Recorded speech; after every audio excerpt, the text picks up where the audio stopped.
Greeting viewers, we truly apologize for starting this session a bit late. We have been facing some technical difficulties. So Columbia Global Centers Nairobi warmly welcomes both our local and global audience to a continuation of our emotional intelligence series. In the first session, we learned that emotional intelligence is the ability to recognize, direct, and positively express emotions. In the second session, we covered self-awareness, where we learned that self-awareness is the ability to understand yourself and be in tune with your feelings, thoughts, and actions. It can also mean being able to recognize how other people see you. The session was truly dynamic, and today we are looking forward to learning more about self-regulation. This session will be presented to you by Columbia Global Centers in partnership with Albert Migowa. Albert is a trained counseling psychologist and an emotional intelligence coach. As a psychologist, he is able to understand the emotions and feelings of people and thereby able to communicate effectively. He will be moderating this session today. Just to share a little about our center, Columbia Global Centers Nairobi is part of 9 regional hubs positioned around the world by Columbia University. The centers serve as platforms for dialogue and the exchange of knowledge in research, education, as well as public programming. Our speaker today is Mr. Afen Innocent Elam, who we hope will be able to join us here shortly. He's having some challenges. Mr. Afen is a youth counselor and a mental well-being facilitator. He is also an individual and group counselor, motivational speaker, and academic mentor. Afen is credited by the Kenya Counseling and Psychological Association. We will be posting these bios in the chat section for your review. Before we get started, kindly note, today's program is being recorded and will be uploaded to our YouTube channel for your review. As we proceed, please post your questions and comments pertaining to emotional intelligence under the Q&A session. Remember to follow us on social media so that you can stay updated with our upcoming program. We will be posting our social media handles in the chat area. I would now like to hand over to Albert to pick it from here. Welcome, Albert. Thank you. Thank you very much, Pauline. Hello, everybody, from whichever part of the world you are in. Good morning, good afternoon. Once again, I'm very excited to be here today. I hope today we'll have a very enriching and very enthusiastic session on one of the key components of self-regulation. And as mentioned, our speaker today is one Innocent Afen, who we hope will be joining us shortly. He's experiencing a few difficulties. But as we wait for him, I'd like us to just have just a small recap, just for the benefit of maybe those who are not there last time. When we talked about self-awareness. And what we said, it's really being able to understand, evaluate your own emotions, okay? And being able to know how you feel at any one given time is very, very important, right? We then looked at certain personality types. We had the sanguine, we had the choleric, we had the melancholic, and we had the phlegmatic personalities. So it's very important to see where you fall as a person, because the thing is, once you're able to understand your personality and the personality of other people, then you're able to handle yourself better and you're able now to interact better, much better with other people. Another key thing we looked at still under personality, self-awareness, was the aspect of the Johari window, right? And under the Johari window, we looked at 4 key things. We looked at that which is blind to oneself, that which is hidden, that which is open. And here, the genesis of the Johari window is to be able to know basically your strengths and your weaknesses, right? And you know what to do and how best to address them. And as the adage saying goes, it's very important for one to know themselves, because if you're not self-aware, you don't understand yourself, you don't understand your emotions, you don't understand your personality, you're not aware of your blind spots, then it will be difficult for you to engage with people, and hence you'll be less effective and productive. It gives me great pleasure to talk about self-regulation. I call it managing of emotions. For me, this is so prime, how to manage your emotions. And as you're aware by now, emotions are so key in our day-to-day life. Your emotions determine how you be. Your emotions determine how your day is going to be. So today we'll be looking at self-regulation. And I know, as our friend will tell us more about it, it touches on how to handle your emotions. So for me, I'll be looking forward to understand more about what my emotions are, and how I can manage my emotions at any one given day, and how managing my emotions can actually improve and help my overall well-being, and hence make me more productive as a person, better able to relate well with other people. So without much ado, I'd like to give the floor to Afen.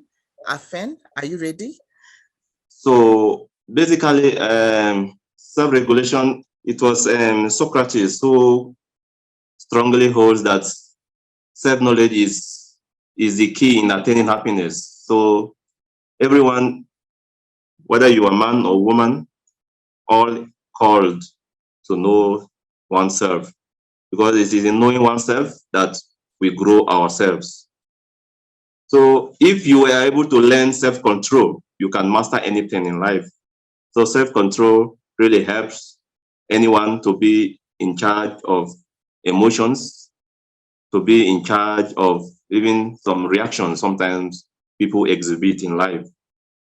So for example, like the temptation of food and self-regulation, when people are in social gathering, in social activity, sometimes there are a lot of variety of food, and sometimes they find it hard to regulate their behavior, you know.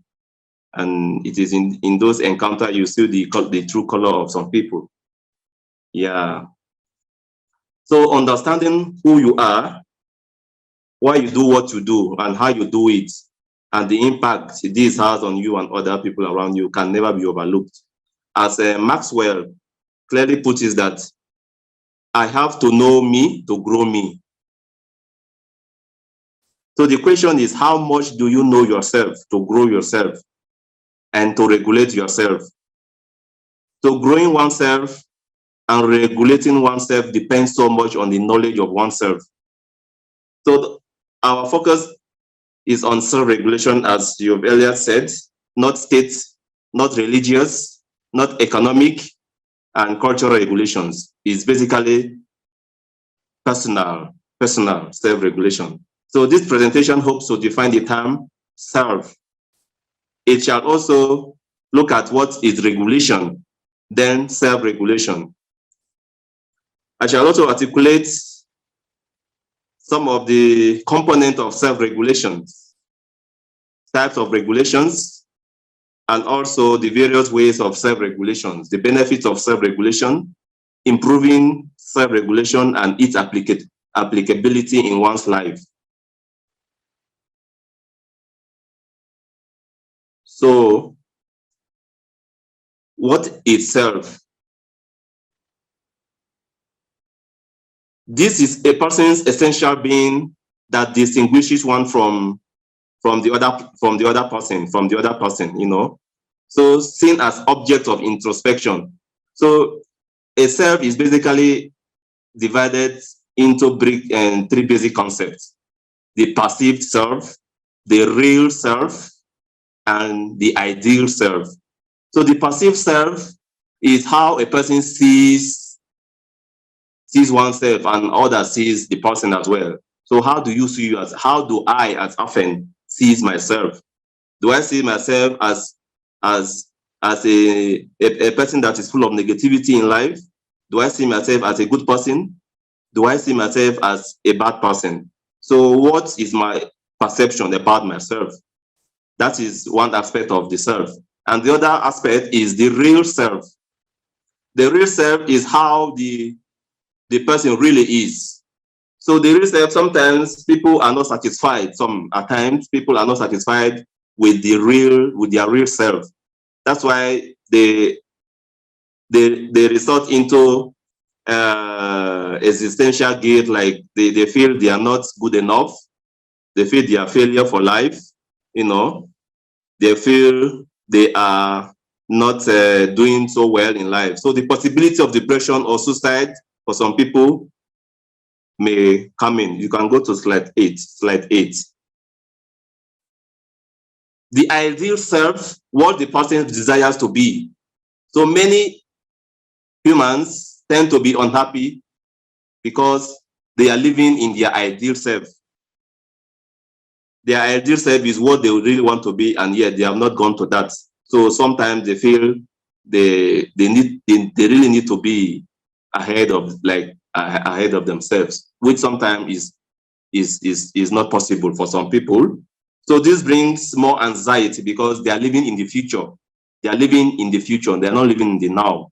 So once a human person starts living in the future, there is a possibility of anxiety because you are always wanting to acquire those things that you really want to be in future. So they are not satisfied with the now. So a true self emerges when people are honest with themselves in order to have personal discovery. So once we are honest with ourselves, this is what I am at the moment, this is who I am at the moment, I have to be happy for the moment as I continue to work towards the future.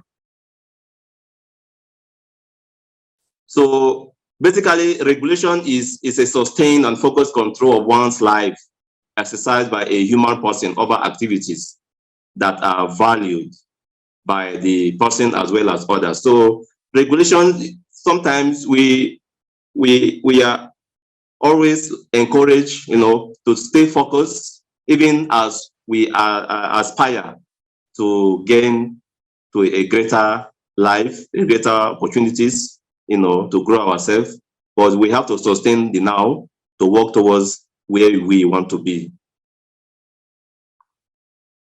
So self-regulation could be seen as an individual's capability to exert control over one's behavior, thoughts, and feelings. So it is being aware of your action by exercising prudence and moderation over one's behavior. So the good thing about self-regulation is that it's for every human person. It is for the old, it is for the young, it is for every human being. So it is not, and whatever office you have in life, whether you're a pastor, whether you're a president, you all exhibit some emotions, some feelings, some reactions to things. So we are invited to regulate how we react to things, how we express, our feelings. Sometimes people exaggerate their feeling to the extent that they fight, into quarreling because they are unable to self-regulate themselves. So self-regulation means the ability to set goals as well, to set the goals we want for ourselves, to monitor one's behavior so that it serves those goals. Once you have a goal in life, you work towards your goal. Even when there are obstacles, even when there are temptations as well, you are able to navigate and overcome those temptations, those obstacles in your way. Yes. And with the willpower, one is able to overcome those challenges.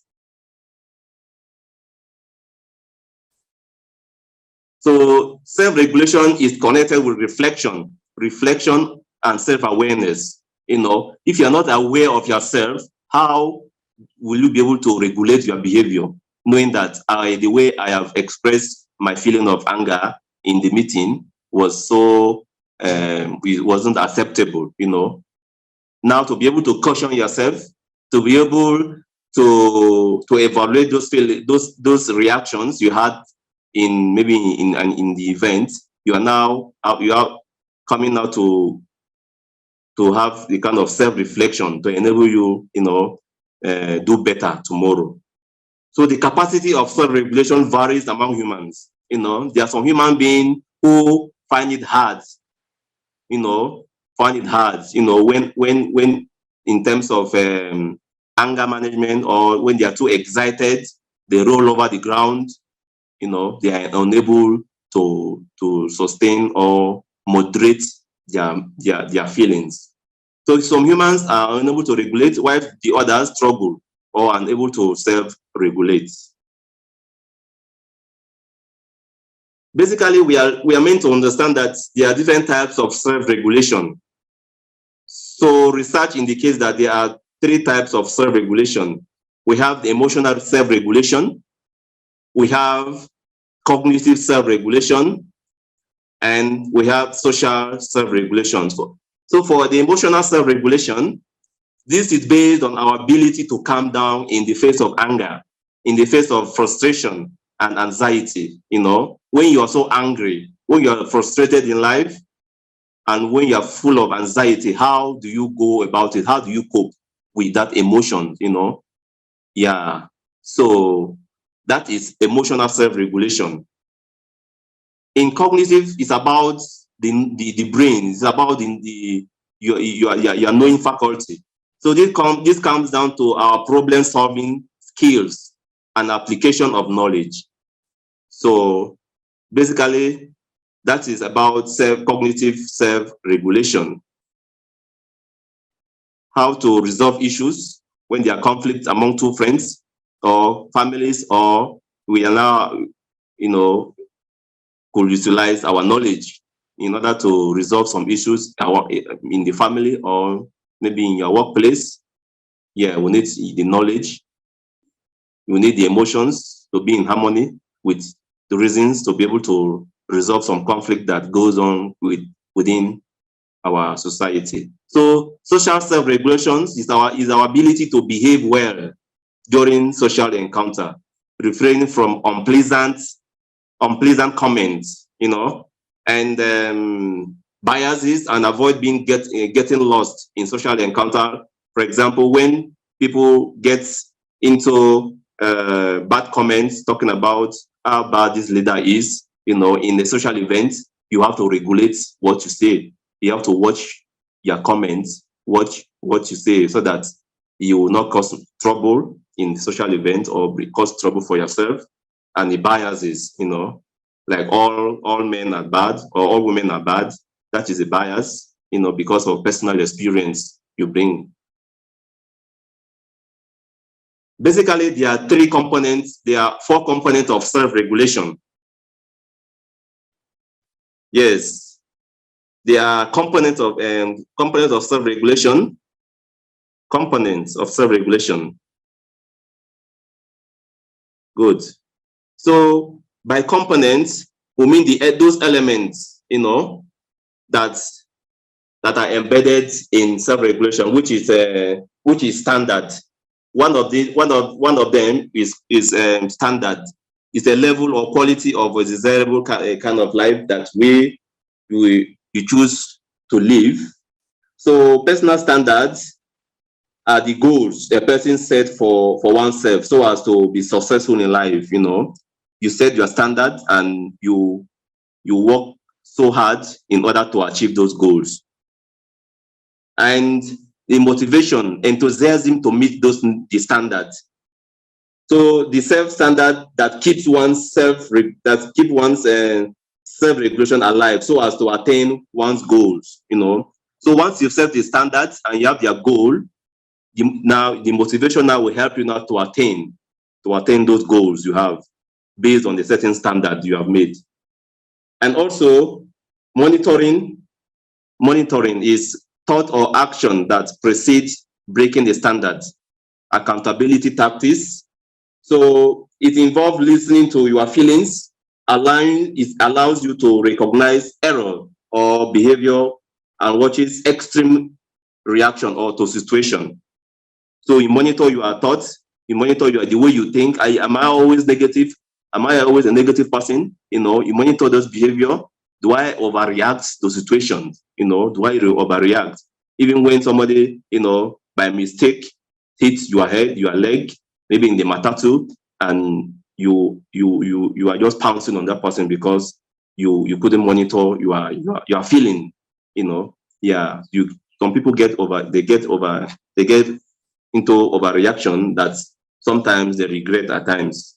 So it's about monitoring our feelings and how we can react to things at times. And the willpower is the internal strength to control urges or tendency that break standards. So it is the ability that the control one's feelings to attain your goals, you know.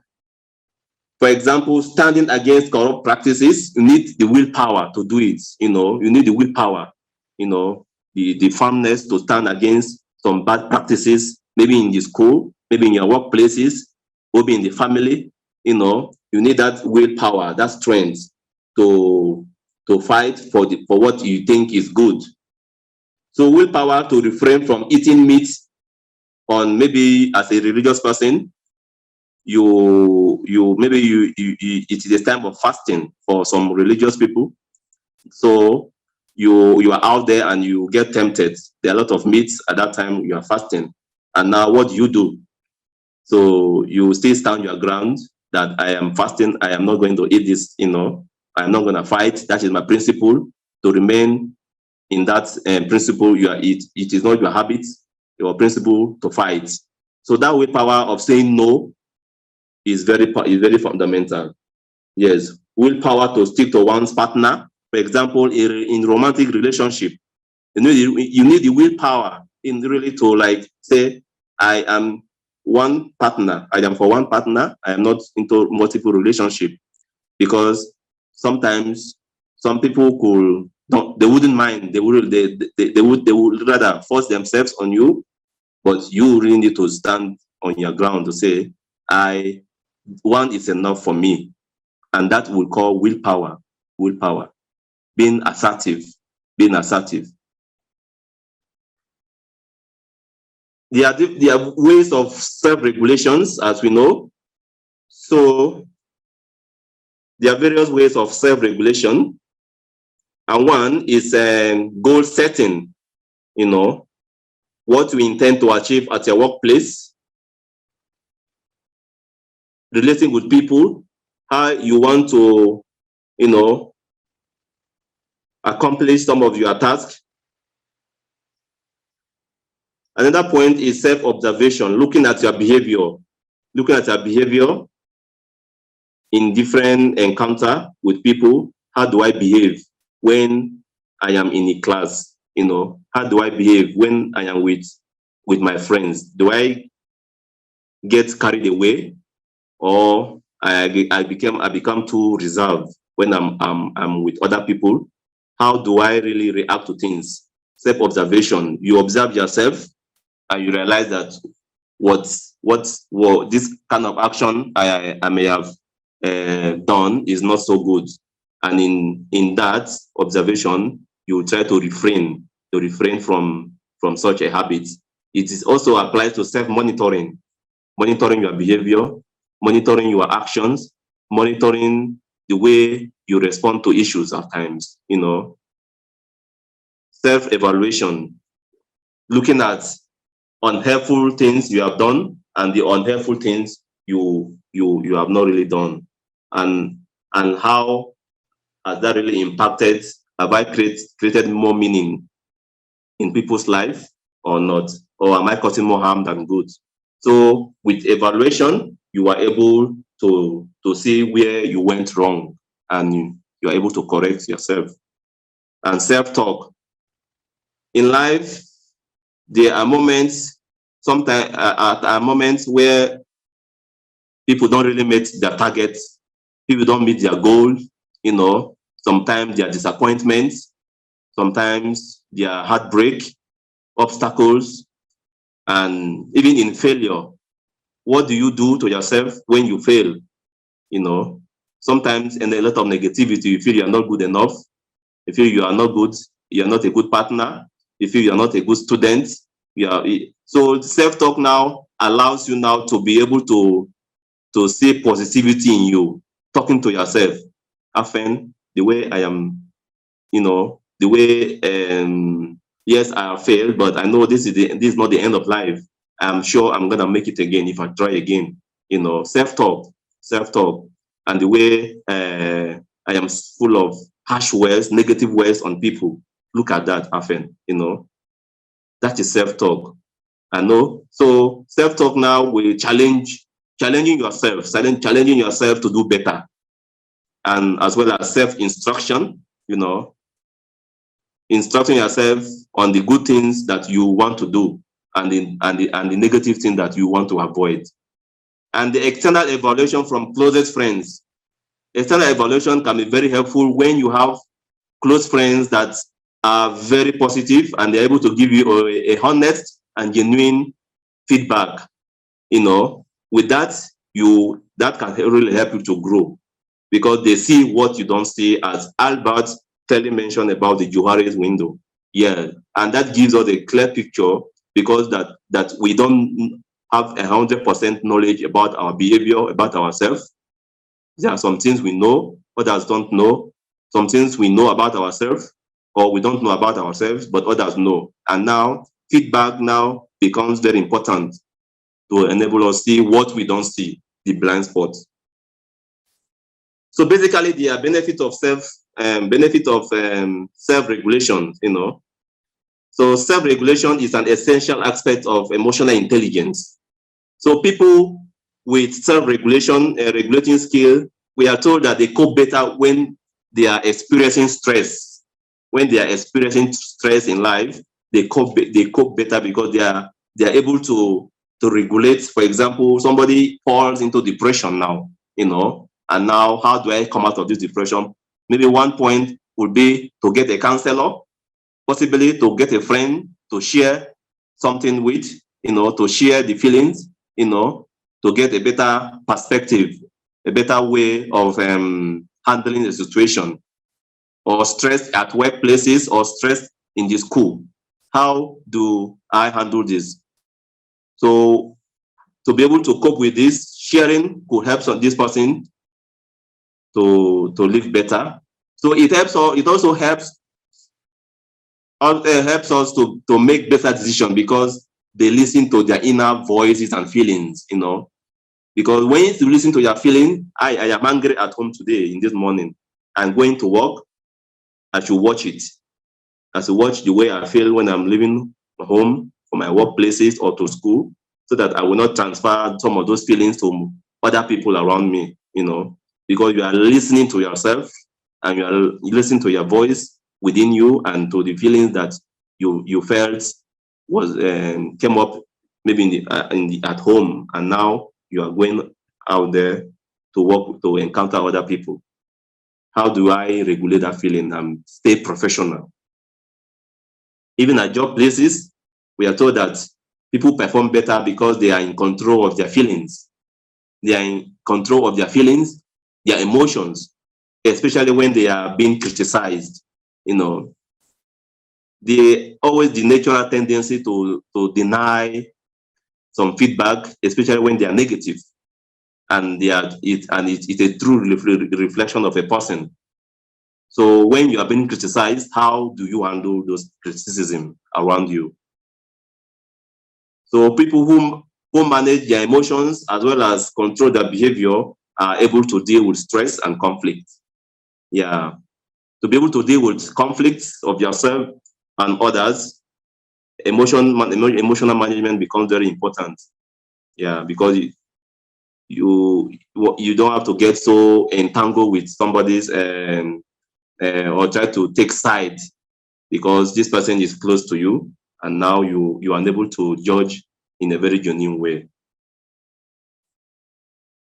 So, and the question now is, how can we improve self-regulation?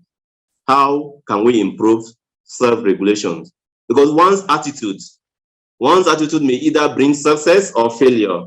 So in order to stay on the better side of life, it is necessary one continually, you know, work on self-edification so as to pave way for efficiency. So the following may be considered: self-awareness, improving self-regulation. So self-awareness is very key for any growth to happen in us, for any growth to happen in any human person. So this involves listening to oneself by consciously recognizing your thoughts, your feelings, and your behaviors. So this keeps reason and emotion in harmony. When you are self-aware, that you have been provoked. So since you have been provoked and you are feeling very furious about this situation now, are you going to punch somebody? Are you going to hit somebody because things are not going your way? Self-awareness helps you now to be aware of those feelings and actions and thoughts within you, and now you start cautioning yourself to also love yourself, improving self-regulation. So for people who love themselves, hardly engage in risky or bad behavior. So loving yourself helps you refrain from bad behavior as you strive for a life of integrity. Yeah, the person who loves oneself will hardly go to steal because his love is so much, and that the principle, he wouldn't want to be his image to be tarnished by those bad or negative behavior.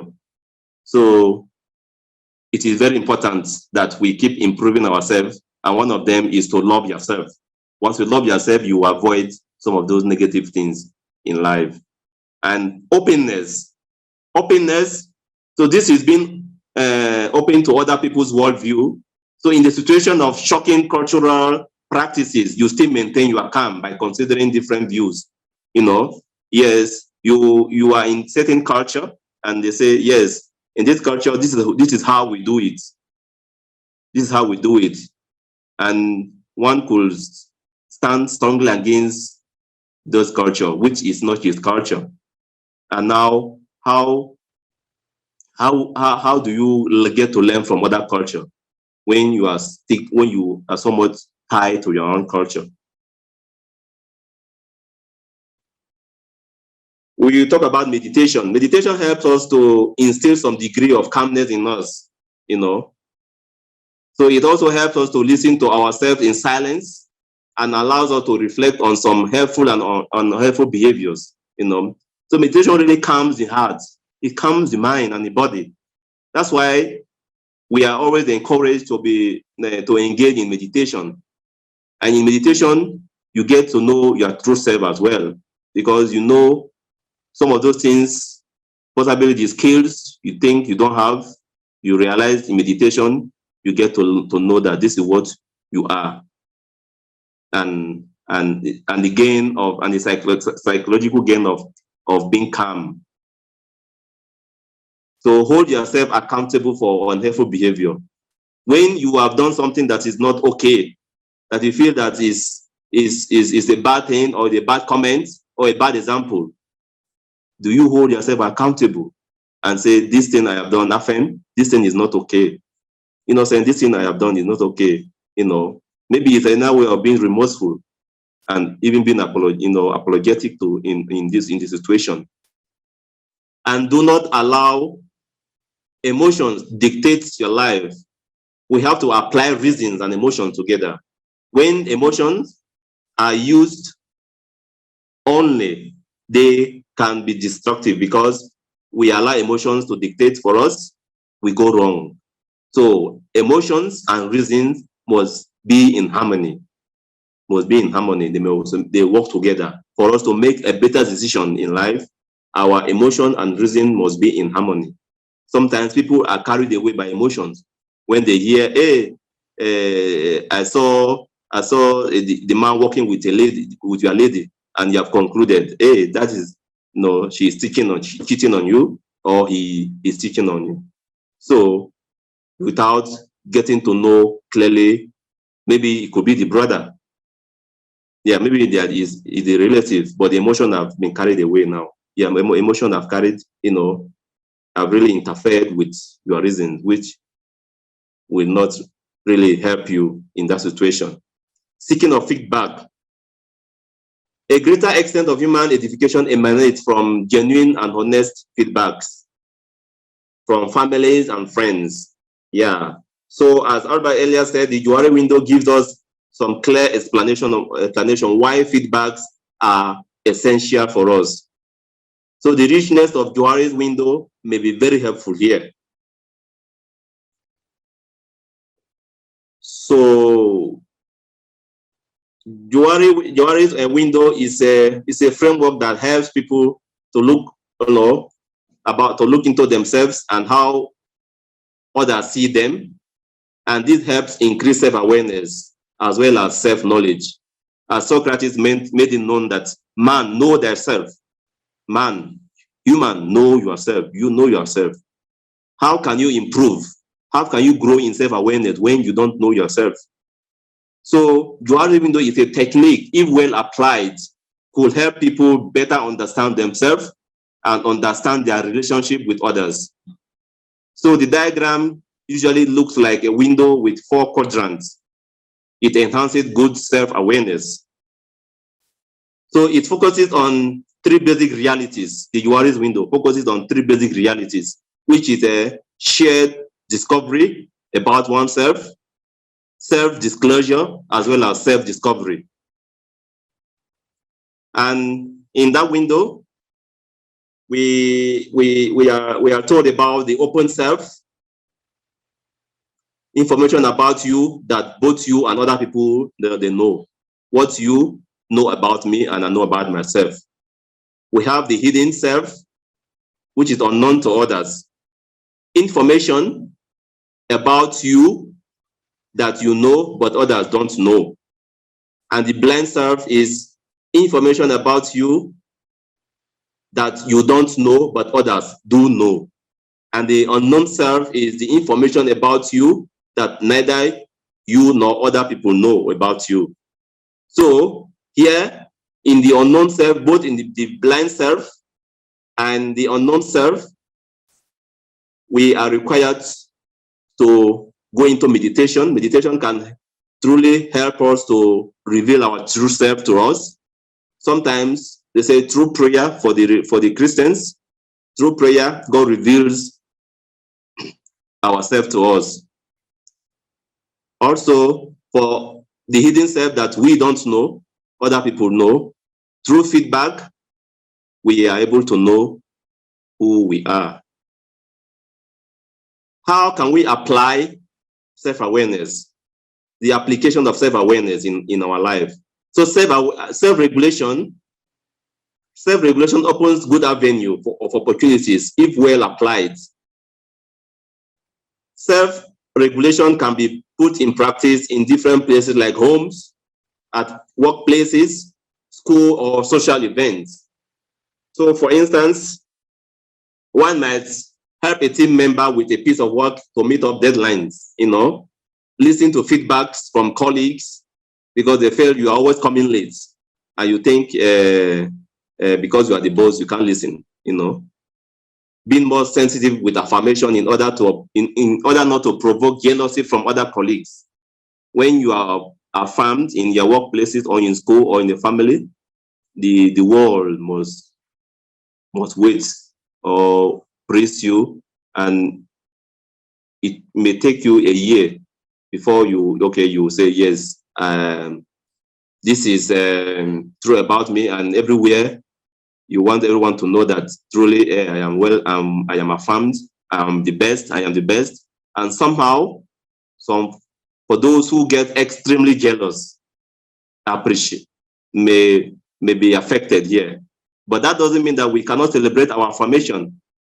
We have to celebrate our affirmation in a very sensitive way that others will not get themselves in trouble of jealousy. So one way of dealing with this is to appreciate the good. For those who get into extreme jealousy now, is to appreciate the good in other people, so that you can be able to cope and to accept somebody's strength or quality. At home, we are to think before we act, make an effort, caution bad behavior or utterances, learn to take a good initiative, possibly to apologize for any any wrongdoing, either to your parent or siblings or your partner, you know, you don't just jump into conclusion. And not jumping into conclusion quickly will be one way of applying this self-regulation. In disappointment, you know, you take time to grieve over the disappointing situation, you know. Always remember that nothing is permanent. So try to cheer yourself up after disappointment. For example, somebody has gone to a job and unfortunately he or she did not make it now. So how do you go about that feeling? You know, do you fight them because you didn't make it? Do you thank them because you didn't make it? It's still up to you. At times, some people, you know, throw themselves on the ground because they made it. Is that really how a way of celebrating? That is self-regulation is not so much put in place because you are too excited. Therefore, you throw yourself on the floor, on the ground. Yeah. In social events, you avoid bad comments, even when you are provoked. Even when you are provoked at a social event, you always try to listen to yourself, listen to your comment, to the words, and try to avoid them because even when you fail, they provoke you to see your reaction. And you may react in a bad way that may tarnish your image, that may tarnish your reputation. So we are encouraged not to be carried away by food or drink. Rather, you behave in a moderate, prudent way in social encounter. In romantic relationship, taking time to think things through before acting or jumping into conclusion.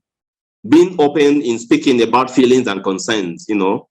Yeah, when you feel insecurity, some insecurity around you, you jump into conclusion that this is how it is. You are not open to listen, and that becomes a problem now. In school, academically, self-regulated students make good effort to plan their personal studies.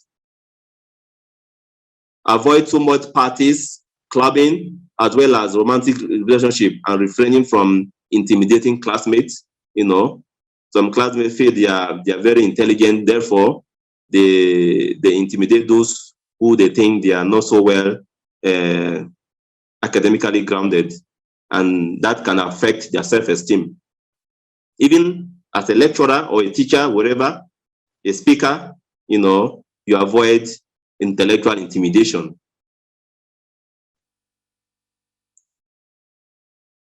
So on this note, self-regulation is an essential psychological tool humans need to embrace so as to navigate life in a positive way. Yeah. So in the course of this, in the course of encountering, one may have overreacted or regretted the action. Therefore, we are invited to constantly engage in personal reflection and evaluation so as to coexist with others. So on these notes, I thank you for your patience and for your listening. Thank you. Thank you very much, Afen, for that elaborate and well-defined definition and description of self-regulation. I think you've gone to the heart and core of self-regulation. And it is my hope and belief that the audience and the public at large have got greater insights into what self-regulation is all about and how it can help them in their day-to-day lives. Now, before I open the floor for questions and comments, I have a question for you. How can we handle or manage our emotions? I'll give you a scenario. If somebody, imagine I'm in the workplace, okay? And I think this could be common among young people. And then somebody makes a comment or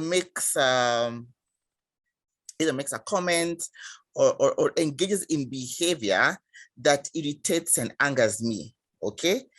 So how should I react? One of the way of reacting to that situation is to express your feeling, how you felt about that comment, how you felt, and you think it is not helpful. You know, another way, ignoring will not be the best. The best way, or the better way of handling that situation would be to express your feeling, how you feel about his or her comments, which you don't feel comfortable with. So assertiveness will be a good way of going about that. Great. Now, if I may just go further. So say my anger begins building up, and I want to say something or even act and do something. How can I handle and manage my emotions?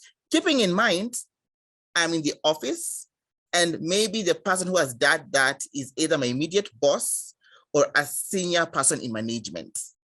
What would be the best approach to go about in such a case?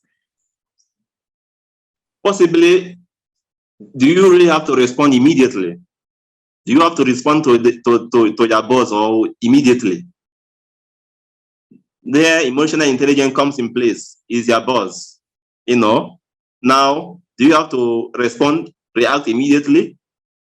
That's now will cause more chaos, because now you are already angry, and at that stage, you can do anything. You may not even give a dime to the work anymore, because the level of your anger may be so high that you may even decide to hit him or her. Yes. So possibly, if you're able to stay with the feeling, or if you're courageous, you approach him and express it. And another point I want to note is that how is it that you are so angry? What is it? Is it just about that comment your boss has made, or there's something more that has been accumulating for the past how many years or months, and now somebody has triggered it in you now? Yeah. So you go sleep over, you think about it, which is not easy. You know. Yeah. But it's still possible. As you go home, you share with your closest friend or a family member. Then when you go back to the following day, you can try to express how you feel about that, possibly. Yeah. Thank you so very much. I assume the same thing also applies to workplace bullying, which is also very common. Yes. So what I'd like to invite the participants to kindly give their questions and comments. Now the floor is yours. Give your questions and comments. Let them keep coming. And I'd like to begin by, there's a question that I asked earlier on to you, Afen. The question is, could willpower be the same as discipline or responsibility? Could willpower be the same as discipline or responsibility? Willpower enables you to sustain responsibility. Willpower enables you to sustain responsibility. It also enables you to sustain your focus, your goals. Because the willpower to say no, I am growing myself to become an international speaker, or a psychology. I can't derail from this now. So that willpower helps you to keep focus, to remain steadfast. You know, even when you get some possibility of what you call maybe feedback to help you improve, maybe on your career, or for example, somebody is in a relationship, and now outsiders are trying now to destroy that relationship. But with the willpower in you, you know this person very well, that this partner is very good, is good, you know, but now somebody are trying to poison the mind. But your willpower now will make you to stand on your ground, or the possibility of injustice, maybe in your workplace, or classmates cheating and you are keeping quiet, or somebody has stolen something. Your willpower to say no to this thing is very fundamental. And that willpower helps you now to sustain your goals and your principle. Thank you. The other question, I hope we've answered you. There's someone who asked that. Okay. Then the other question from Mercy is, how would you react when someone else takes credit for what you did well? How would you react when someone else takes credit for what you did well? And this is pretty common. Yeah. And when somebody takes credit for what you did well, even when that person has taken the credit, even the person knows that it's not true, the mind will tell him or her, this is not true. Even when you take the credit, you still have the abilities within you. And that good thing you have done somewhere is still within you.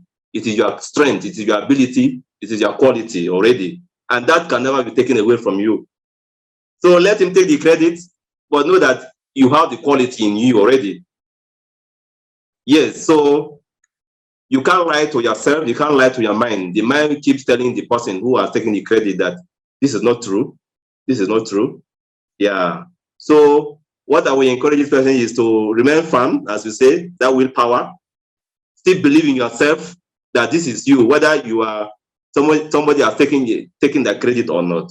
You know, it is your knowledge, it is your strength, your quality already that is already built in you, and no one will take it away from you. Okay. I hope Mercy, you're answered. I'm seeing a question from Wanja, and she asks, how can parents help to train their children at an early age to gain such skills? How can parents help train their children at an early age to gain such skills?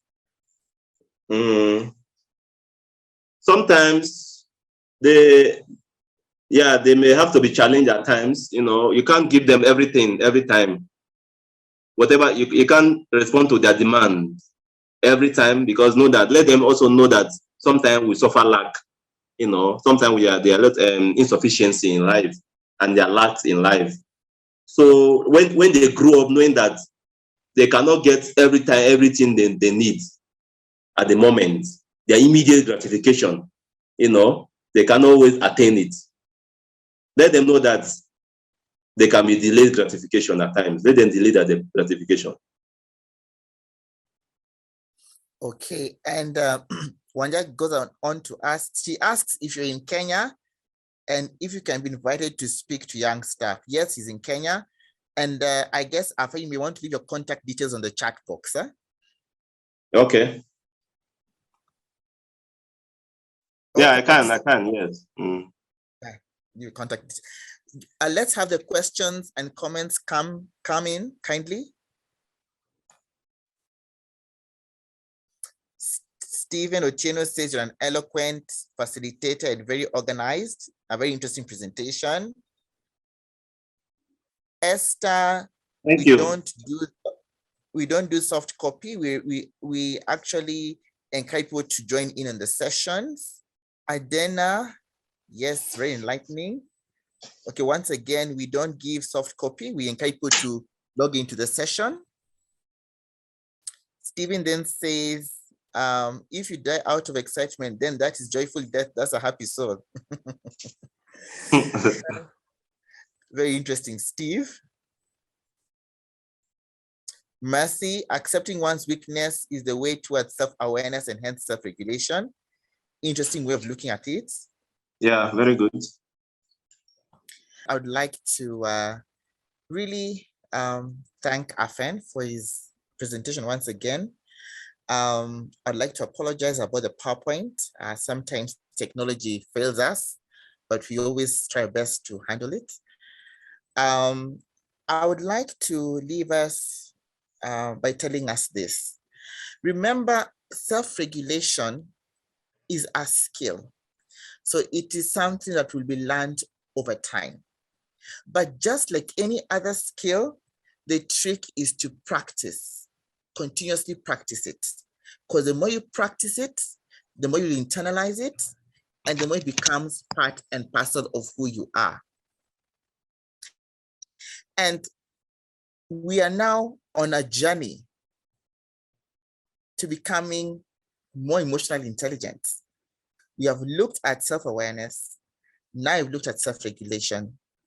So we are headed to a point where now our level of emotional and intelligence is beginning to increase that much more.